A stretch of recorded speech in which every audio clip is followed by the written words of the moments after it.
Good morning, class. Good morning, sir. Today we are going to read our second chapter. The title of our chapter is How the Dog Found Himself a New Master. So before we start reading this chapter, we should look a paragraph given above the title of this chapter that before you read. You all will follow me. You may know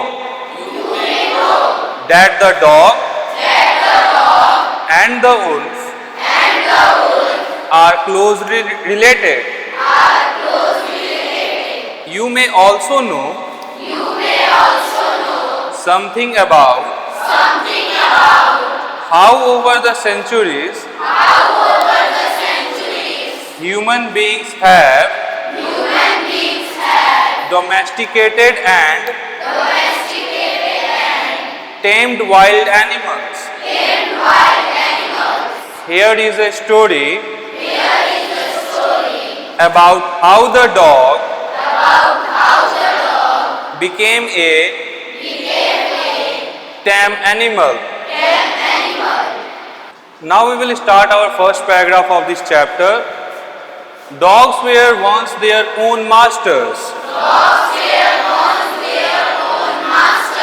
and lived the way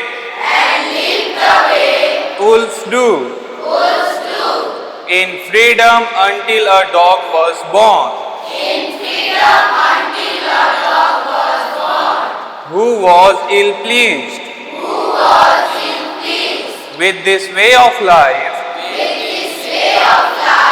He was sick and tired of wandering about by himself. Looking for food and being frightened of those who were stronger than he. He thought it over and decided that the best thing for him to do was to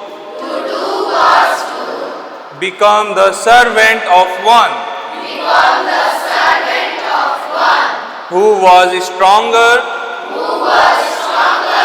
than anyone on earth. And he set out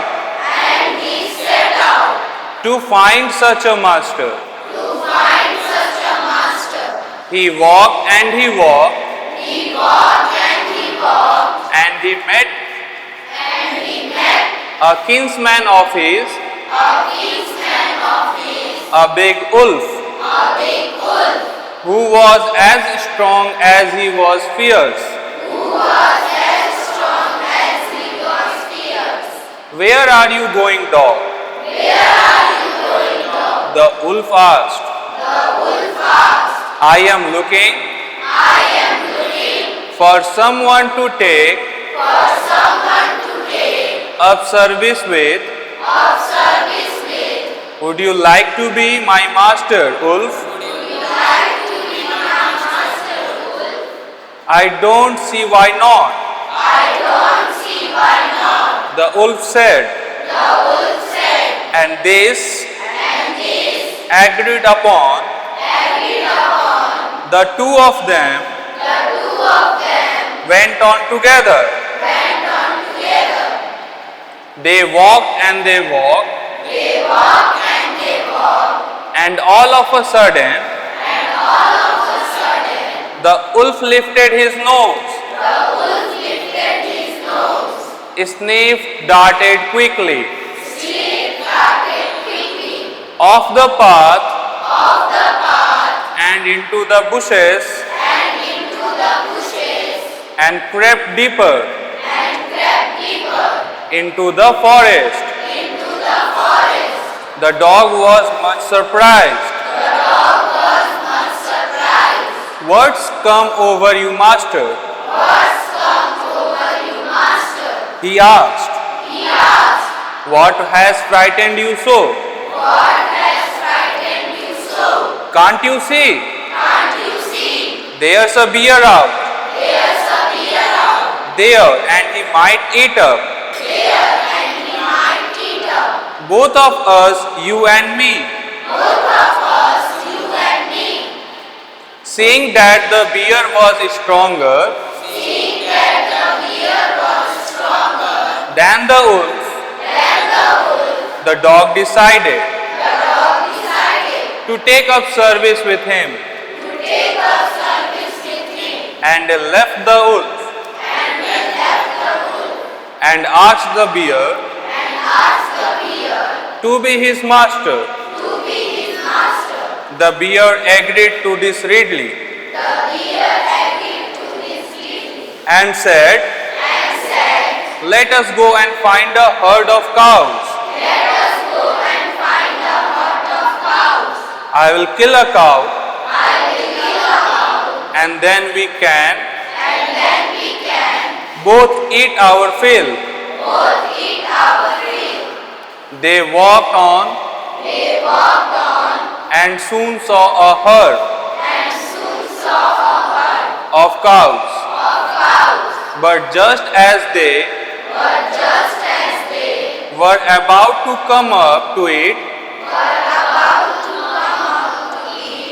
they were stopped by a terrible noise. The cows were mooing loudly and running in a panic in all directions. The bear looked out from behind a tree, and then he too ran hastily deeper into the forest. Now, why did I have to come here? Said he to the dog. It is the lion who rules the forest in these parts. The lion, who's he? Who's he? Don't you know? He is the strongest beast on the earth. Well then, I shall say goodbye to you, bear. I want a master who is stronger than anyone on earth. And of the dog went to ask the lion to be his master. The lion agreed to it. And the dog stayed with him and served him for a long time. It was a good life. And he had nothing to complain of, for there was no stronger beast in the forest than the lion. And no one dared touch the dog or offend him in any way. But one day, the two of them were walking side by side along a path that ran amid bare cliffs, when all of a sudden the lion stopped. He gave a great roar and struck the ground angrily with his paw with such force that a hole formed there. Then he began to back away very quietly. What is it? Master, Master, is anything wrong? is anything wrong? Asked the dog surprised. Asked the dog surprised. I smell a man I smell a man coming this way. coming this way. The lion said, The lion said, we had better run, we had better run, for it or will for it or well, be in trouble. be in trouble. Oh well, then I will say Oh well, then I will say goodbye to you. goodbye to you.